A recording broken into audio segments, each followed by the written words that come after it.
मुलांनी कायम चांगलं वागावं अशी पालक म्हणून आपली इच्छा असते.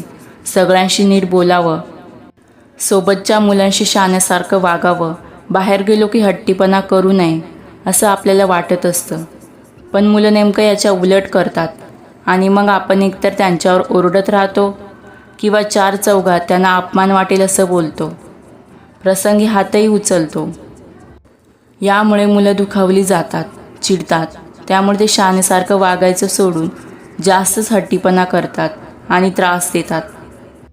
मुलांनी हळू आवाजात चांगल्या भाषेत आदराने बोलावे, पसारा न करता नीट खेळावे, इतरांशी चांगले वागावे, आपले आपण हाताने खावे, खेळणी उचलून ठेवावीत, अशा आपल्या किमान अपेक्षा असतात. अनेकदा मुलं असं करतातही, पण काही वेळा त्यांचं बिनसलं की मग ते कोणाचंच ऐकत नाहीत. हे सगळं चक्र कायम असे सुरू राहते.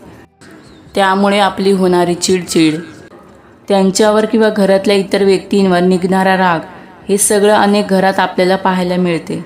मात्र असे होऊ नये याच्यासाठी नेमकं काय करायचं ते आपल्याला माहीत नसतं.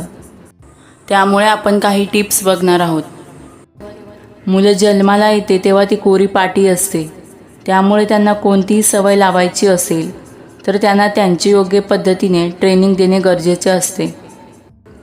कोणत्याही सवयी लावण्यासाठी आपण जितका उशीर करतो तितकं एखादी गोष्ट शिकणं अवघड होऊन बसतं. त्यामुळे शक्य तितक्या लहान मुलांना चांगल्या सवयी लावणं केव्हाही जास्तच चांगलं. त्यामुळे या सवयी त्यांच्या चांगल्या पद्धतीने मुरतात. लहान आहे यामुळे नंतर करू, नंतर शिकेल, थोडा वेळ जाऊ देत, असं आपण लहान मुलांच्या बाबतीत म्हणत राहतो. असं केलं तर चांगल्या सवयी लावायचं राहून जातं आणि मुलं मोठी होत जातात. मोठं झाल्यावर मुलांना कोणतीही सवय लावणं अवघड होऊन जातं. मुलांनी कोणती गोष्ट शिकावी, त्यांना चांगली सवय लागावी यासाठी रागवून ओरडून उपयोग नाही. तर मज्जा मस्ती करत एखादी गोष्ट मुलांना शिकवायला हवी. त्यामुळे नकळत ते जे हवं ते शिकतात.